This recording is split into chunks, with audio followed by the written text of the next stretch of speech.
آپ بھی بےغیرت ہیں اور جو آپ کو ہینڈلرز جو یہ کروا رہے ہیں وہ بھی بےغیرت ہیں. سر شرم نہیں آئی کہ ایک گھر کی پردہ دار خاتون کے اوپر آپ نے ایک وارنٹ نکال دیا اریسٹ کا اور یہاں پولیس آ گئی اس کو پکڑنے کے لیے؟ شرم نہیں آئی؟ گھر میں آپ کی عورتیں نہیں ہیں؟ یا آپ اتنے بے شرم ہیں کہ آپ کی عورتوں سے یہ کچھ کرے گا تو آپ کو کوئی فرق ہی نہیں پڑے گا؟ آپ اتنے بےغیرت ہیں. اور دوسرا میری بیوی، اب مجھے جو اس سے زیادہ اپنے سے زیادہ تکلیف ہے کہ میری بیوی کا نام بھی ٹرسٹی میں ہے.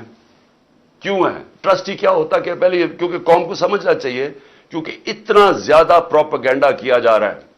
میں نے کبھی اس طرح کا کنٹرول ٹیلی ویژن نہیں دیکھا جو آج کل ٹوٹل کنٹرول کر کے پیچھے سے ان کو حکم آتا ہے نامعلوم افراد کا، دھمکیاں آتی ہیں، آرڈرز دیے جاتے ہیں کہ عمران خان کو نہیں دکھانا، فلانی چل، اس کے لیے کوئی اچھی چیز نہیں کہنی، اس کے خلاف پروپیگنڈا کرنا. تو اتنا جھوٹ بولا جا رہا ہے. لوگوں کو بتائیں کہ ٹرسٹ ہوتا کیا ہے. ٹرسٹ، جو ٹرسٹیز ہوتے ہیں نہ ان کو کوئی تنخواہ ملتی ہے، ان کو کوئی تنخواہ نہیں ملتی. صرف ٹرسٹی وہ ہوتا ہے جس کو جو دل سے کوئی خیراتی کام کرنا چاہتا ہے. اب بشرا بیگم، بلکہ مجھے سیرت نبی کو جو سمجھا ہوں میں تو بشرا بیگم کی وجہ سے سمجھتا ہوں، کیونکہ ان کی بہت زیادہ اس کے اوپر ان کی نالج ہے. تو ان کو میں نے ٹرسٹی رکھ دیا. اس کے اوپر بھی وارنٹ نکال دیا اریسٹ کا. میرے گھر پہ حملہ کر دیا پھر سے آ کے، یہاں ٹیئر گیسنگ شروع کر دی، ان کو کہا کہ پکڑ کے جیل میں ڈالنا ہے. میں نے ایسی کبھی بے غیرتی اس ملک میں نہیں دیکھی. وہ آدمی، یہ نیب کا چیئرمین، یہ جو جنرل ہے، اگر اس نے یہ آرڈر کیا اور کیا اسی نہیں ہوگا اور اس کے ہینڈلرز نے پیچھے سے اس کو کہا ہوگا، کیونکہ میں آج تو وہ جو پہلا نیب کے چیئرمین آفتاب سلطان جنہوں نے ریزائن کیا، اس نے کہا میں غلط کام نہیں کرتا. میں آج اس کو سلام کرنا چاہتا ہوں کیونکہ میں نیب کے ذرا لوگوں سے ملا تھا. مجھے تو اندازہ نہیں تھا وہ اتنا پرنسپلڈ آدمی. یہ بے ضمیر آدمی، اس کو شرم نہیں آئی کہ وارنٹ نکال رہے ایک ٹرسٹ کے اوپر، ایک ٹرسٹی ہونے پہ. ایک تو یہ جاہل ہوگا کیونکہ اس سے کوئی بہتر کیس ہی ڈھونڈ لیتا کیونکہ اور کیس کوئی مل نہیں رہا تھا. دوسرا شرم نہیں آئی کہ ایک گھر کی پردہ دار خاتون کے اوپر آپ نے ایک وارنٹ نکال دیا اریسٹ کا اور یہاں پولیس آ گئی اس کو پکڑنے کے لیے؟ شرم نہیں آئی؟ گھر میں آپ کی عورتیں نہیں ہیں؟ یا آپ اتنے بے شرم ہیں کہ آپ کی عورتوں سے یہ کچھ کرے گا تو آپ کو کوئی فرق ہی نہیں پڑے گا؟ آپ اتنے بےغیرت ہیں. آپ بھی بےغیرت ہیں اور جو آپ کو ہینڈلرز جو یہ کروا رہے ہیں وہ بھی بےغیرت ہیں. کیونکہ کوئی غیرت مند آدمی، آنریبل آدمی ایسی حرکت نہیں کر سکتا جو آپ نے کی ہے. بے ضمیر بھی ہیں، بے غیرت بھی ہیں، چھوٹی سی تنخواہ کے اوپر اپنا ضمیر بیچ رہے ہیں. آپ کی یہ اتنی سی اوقات اور قیمت ہے. تو اب میں آگے چلتا ہوں. لو جی، اس کے بعد مجھے نہیں پتا ہوا کیا، مجھے تو انہوں نے بند کر دیا. تو جب میں نکلا سپریم کورٹ میں تو مجھے ججز نے، میں تو سیدھا وہاں سے سپریم کورٹ گیا، انہوں نے مجھے پوچھا کہ جی یہاں تو بڑا انتشار ہوا ہے، توڑ پھوڑ ہوئی ہے. میں نے ان کو کہا کہ ہم نے کبھی ایسی چیزیں نہیں کی. تو پہلے بھی چلے کم از کم گولیاں جب لگی تھی تب تو توڑ پھوڑ ہوتی نا، تب تو سب کو پتا تھا. میں نے تو نام لے لیا تھا کہ کون ذمہ دار ہے.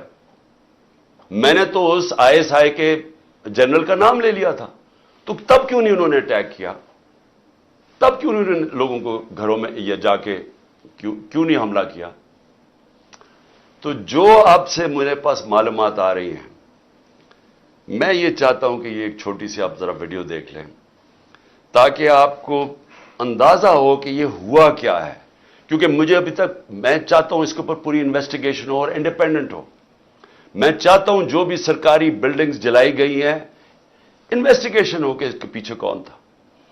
میں چاہتا ہوں کہ جو بیچارے نوجوان، نہتے نوجوان جو ایک حقیقی آزادی کے لیے اور جو ان کا حق ہے کہ پرامن احتجاج کرنا، جو ہمیشہ ہم نے کیا ہے، ان کو سیدھی گولیاں ماری گئی ہیں.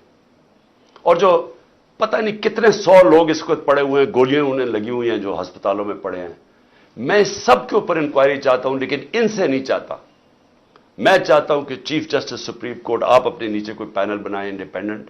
جس طرح میں نے شروع میں کہا تھا کہ مجھے انصاف نہیں ملنے لگا کیونکہ مجھے پتا تھا جنہوں نے مجھے گولیاں ماری ہیں وہ اتنے طاقتور ہیں کہ وہ نہیں یہاں انویسٹیگیشن ہونے دیں گے، یہ آج بھی نہیں ہونے دیں گے. اس لیے انڈیپینڈنٹ انویسٹیگیشن کریں کیونکہ اس میں بڑی جو مجھے چیزیں پتہ چلی، آپ کو بڑی بڑی چیزیں پتہ چلے گی اس قوم کو کہ کون یہ چاہتا تھا کہ انتشار ہو اور کس نے فائدہ اٹھایا اس کا فائدہ اٹھا کے جو یہ بڑی دیر سے چاہ رہے تھے، ساری تحریک انصاف کی لیڈرشپ کو انہوں نے جیل میں ڈال دیا۔ اب تک 3,500 ورکر ہمارے پکڑ کے جیل میں ڈال دیے، ابھی بھی پکڑ رہے ہیں ورکرز، اور صرف موقع کا فائدہ اٹھایا انہوں نے۔ میں ابھی آپ کو بتاؤں گا کہ باقی انہوں نے کیا کیا ہے۔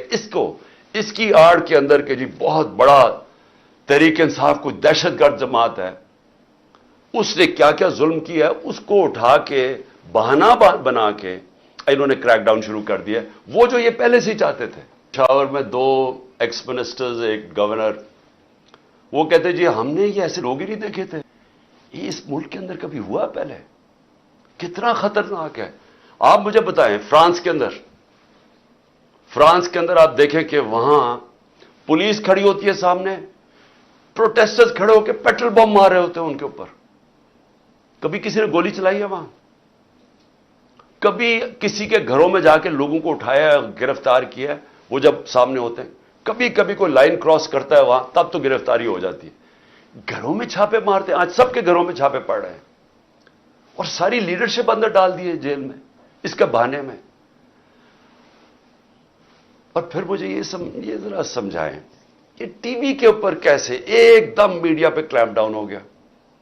جیسے ہی مجھے گرفتار کیا، سارے میڈیا پہ سینسرشپ، صرف ایک سرکاری ورژن چلا جا رہا تھا، ہینڈلرز ان کا ورژن چل رہا تھا، چاہے جو بھی چینل ہو جو کہ پہلے ہمیں دکھاتی تھی، سب چینلز ایک ہی چلانے شروع ہو گئے کہ جی شرپسند ہیں پی ٹی آئی، ایک ہی چیز چلنی شروع ہو گئی۔ ہمیں پتہ ہے کدھر سے فیڈ ہے، ایک تو ہمیں عقل بھی اتنی نہیں ہے کہ تھوڑی سی عقل استعمال کرو، سب کو ایک ہی فیڈ دے رہے تھے یہ کہ شرپسند ہیں، یہ ہیں، انہوں نے وہ کیا، اور اس کے بعد میڈیا کے اوپر کلیمپ ڈاؤن کے چینلز کے اوپر پڑ گئے۔ اس کے علاوہ اب مجھے یہ سمجھائیں کہ عمران ریاض خان کدھر غائب کیا ہوا ہے؟ کیا اس کا قصور یہ ہے کہ وہ اس امپورٹڈ حکومت اور اس کی لائن پہ چلتا نہیں ہے؟ کیا اس کا یہ قصور ہے؟ اس لیے وہ پہلے اسے اٹھایا، اسے غائب کر دیا، اور مجھے خطرہ ہے، میں سب کے سامنے کہنا چاہتا ہوں اس کے اوپر تشدد کریں گے، کیونکہ ہمارے کئی لوگوں کے اوپر، اعظم سواتی اور میں کئی لوگوں کو بتاؤں گا، علی امین، ان کے اوپر انہوں نے تشدد کیا، اور مجھے خوف ہے کہ اس کے اوپر بھی تشدد کریں گے، کیونکہ عمران ریاض آخر میں کہہ رہا تھا، ایئرپورٹ جا رہا تھا، ملک چھوڑ کے جا رہا تھا، جب اس کو ایئرپورٹ سے پکڑا ہے، اس کو بھی خوف تھا کہ ارشد شریف سے جو ہوا ہے وہی لوگ اسی سے وہی کریں گے۔